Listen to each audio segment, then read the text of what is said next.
بسم اللہ الرحمن الرحیم۔ الصلاۃ والسلام علیکہ یا رسول اللہ، الصلاۃ والسلام علیکہ یا حبیب اللہ۔ رزق کے حوالے سے کیونکہ آج کل بہت پریشانیاں ہیں کہ نہ نوکریاں ہیں اور نہ کاروبار ہے، بہت سے مسئلے مسائل ہیں، مہنگائی کا زمانہ ہے، لوگوں کو پیسوں کی بہت پریشانیاں ہیں، لیکن اللہ کے ہاں کوئی کمی نہیں۔ اللہ رزق دینے والا اور اللہ کا وعدہ ہے، اور اللہ کہتا ہے مجھ سے رزق طلب کرو، مجھ سے مانگو۔ اسی حوالے سے آج ہم خاص طور پر ایک بہت ہی نایاب وظیفہ لے کر آئے ہیں کہ جس کے پڑھنے سے بے شمار رزق اللہ تعالیٰ اللہ آپ کو دے گا، اور تمام رزق کے دروازے اللہ تعالیٰ آپ کے لیے کھول دے گا، اور آپ کی قسمت جاگ اٹھے گی۔ ہر طرف سے آپ کو جو ہے نا رزق فراہم ہوگا، جو بھی رکاوٹیں ہیں دور ہو جائیں گی، جو بھی رکاوٹیں ہیں دور ہو جائیں گی۔ بس ایک رزق اللہ کا وعدہ ہے، وہ سب کو دیتا ہے، انسان ہو، جنات ہو، مسلم ہیں، غیر مسلم ہیں، پرندے ہیں، اور جتنے جانور ہیں، سب کو رزق اللہ ہی دیتا ہے۔ اب انسان تو محنت کرتا ہے، کماتا ہے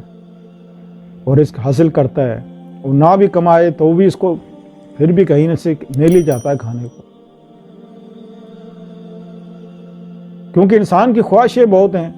انسان کو بہت کچھ چاہیے، انسان کو گاڑی چاہیے، بنگلہ چاہیے، انسان کے گھر کے اخراج پورے ہونے چاہیے، بچیوں کی شادیاں بھی کرنی ہوتی ہیں، کاروبار بھی لگا کے دینے ہوتے ہیں، تو ان کے اخراجات، ان کی جو ڈیمانڈیں ہیں وہ پوری کرنی پڑتی ہیں۔ تو اسی لیے ماں باپ بہت سے پریشان ہیں، اور بچہ لڑکا نوجوان ہے، وہ چاہتا ہے کہ میرا اچھا کاروبار ہو، اچھا بزنس ہو، تو نوجوان بھی یہ عمل کر سکتا ہے، اور جو ذمہ دار گھر میں شخص ہے وہ کر سکتا ہے، عورت کر سکتی ہے، مرد کر سکتا ہے۔ عشاء کی نماز کے بعد اب میں ویڈیو کلوز کرتا ہوں، کیونکہ لوگ پوری ویڈیو نہیں سنتے، اور نہ سننے کی وجہ سے پوری ویڈیو تو آپ کا جو عمل ہے وہ بھی بیکار میں چلا جاتا ہے، کیونکہ جب طریقہ ہی نہیں آئے گا آپ کو پڑھنے کا، سلیقہ ہی نہیں آئے گا، جب آپ پوری طرح سنیں گے نہیں کہ ہم نے وہ وظیفہ کس طریقے سے کرنا ہے، تو پھر آپ پڑھنے سے کوئی فائدہ نہیں، صرف ثواب ہی ملے گا اور کچھ نہیں۔ لہٰذا اللہ کی طرف توجہ ہو کے، اپنے دل میں حاجت لے کے، پریشانی لے کے، عاجزی کے ساتھ، غمی آنسوؤں بھرا، یعنی کہ آپ کے آنکھوں میں آنسو بھی آ جائیں کہ آپ اللہ سے مانگ رہے ہیں، اور اللہ کے پاس بے شمار خزانے ہیں، لامحدود، اس کی اپنی کوئی حد نہیں، اس کے فضل کی کوئی حد نہیں، اس کے کرم کی کوئی حد نہیں، اس کی مغفرت کی کوئی حد نہیں، اس کی کسی شے کی بھی کوئی حد نہیں ہے، وہ ہر شے پہ قادر ہے، وہ فرما دیتا ہے ہو جا تو وہ ہو جاتی ہے، بس اتنی سی بات ہے۔ تو اللہ کو منا لو، جب اللہ مان جائے گا تو آپ کے سارے راستے کھل جائیں گے۔ لہذا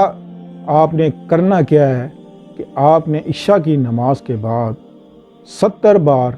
سورہ اخلاص پڑھنی ہے، 70 بار سورہ کوثر پڑھنی ہے، اور 70 بار یا غنی یہ پڑھیں، اول آخر درود شریف۔ اس کے پڑھنے سے نہ صرف آپ کے رزق میں فراہمی ہوگی، بلکہ آپ کے جتنی بھی آپ کے دشمن ہیں، جو آپ کے اوپر تعویذ، جادو یا کوئی جادو کرے، وہ ختم ہو جائیں گے، بیماریاں ختم ہوں گی، گھر سے نحوست ختم ہو جائے گی، اور گھر میں جو تنگیاں ہوتی ہیں، لڑائی جھگڑے ہوتے ہیں، وہ ختم ہو جائیں گے۔ پڑھنے کے بعد انتہائی عاجزی کے ساتھ، آنسوؤں کے ساتھ اللہ کی بارگاہ میں دعا کریں، انشاءاللہ عزیز جو مانگو وہ ملے گا، جو مانگو وہ ملے گا انشاءاللہ عزیز۔ لیکن انسان بہت جلد بازی ہے، وہ کہتا ہے فوراً مل جائے، ہر چیز کا ایک وقت ہوتا ہے، اللہ آپ کے اپنا تمہارا جو دعائیں اللہ اپنے پاس لکھ لیتا ہے، فرشتے لکھ لیتے ہیں، پھر جب وقت آتا ہے تو اللہ آپ کو دے دیتا ہے۔ انسان اور مانگتا ہے، اللہ اور دیتا ہے، کیونکہ انسان ہے، انسان کی خواہشیں تو کبھی ختم ہوتی ہی نہیں جب تک وہ قبر میں نہ چلا جائے۔ انسان کی تو خواہشیں اتنی ہیں، انسان کی خواہشیں تو اللہ بھی پوری نہیں کر سکتا، اتنی ہیں۔ نعوذ باللہ، میں یہ نہیں کہہ رہا کہ اللہ قادر نہیں ہے چیز پہ، انسان کی خواہشیں اتنی ہیں کہ اگر وہ ایک سونے کا پہاڑ بھی انسان کو دے دے، وہ کہے گا دوسرا مل جائے، دوسرا مل جائے، تیسرا مل جائے، بادشاہت مل جائے، کہتا ہے دوسرا ملک مل جائے، کوئی اور کوئی اور ملک کو فتح کر لے۔ بہت سی ایسی مثالیں ہم نے دیکھی ہیں کہ انسان کا پورا نہیں ہوتا، جیسے کبھی شداد کا پورا نہیں ہوا، ہمیشہ پورا اس کا ہوا ہے جو اللہ کا شکر ادا کرتا رہے۔ تو اللہ کا شکر بجا لاؤ اور اس کی حمد و ثنا کرو، کثرت سے اٹھتے بیٹھتے استغفر اللہ ربی بھی پڑھیں،